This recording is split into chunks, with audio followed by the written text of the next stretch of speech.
कि समझदार माणूस होता, कुछ करने की इच्छा थी उनकी। और मुझे जो याद है उनकी कि खेलों के लिए करते थे, क्योंकि जैसे मैं यहाँ पर खो खो के लिए करती हूँ, वो भी वहाँ के खो खो एसोसिएशन के प्रमुख थे। और मुझे याद है जब हमने इंदौर में एशियन खो खो की थी, उस समय भी वो अच्छे पदों पर रहे, मगर खुद हो के उन्होंने मुझे फोन किया।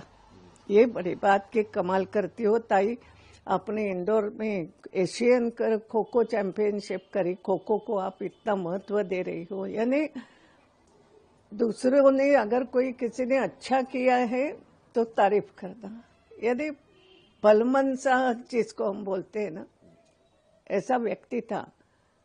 समझ में नहीं आता ये सब कुछ कैसे हो गया, क्या कोई कहता है विजिबिलिटी कम थी, क्या था, मगर ये दुर्दैव है।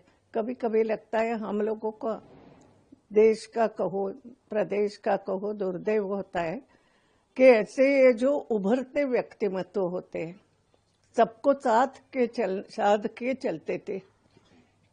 कभी किसी से मुझे नहीं लगता उन्होंने बहुत कुछ भला बुरा कहा होगा या को प्रयास किए, यानी उनके अपनी पार्टी में भी सामंजस्य का प्रयास करते थे। मुझे आज याद आता है माधवराव सिंधिया, उनके भी ऐसी अचानक हो गया था, एक शौक जैसी बात थी। आज भी वही हो रहा है। आणि मराठीत ज्याला म्हणतात ना, चालत्या गाडीला खीळ लागणं, तसं महाराष्ट्राची सरकार, ये महाराष्ट्र के तीनों मिला करके चल रहे थे, सामंजस्य से चल रहे थे। जो भी कुछ बाकी जो राजनीति में चलता है वो चलता है। और आखिरी में जैसे जाते जाते अपने काका से, शरद पवार जी से भी जो उनको मिलन हुआ था, एक प्रकार से अच्छी बात है। यानी उनमें खुद में कुछ समझदारी थी, ऐसा मुझे लगता है।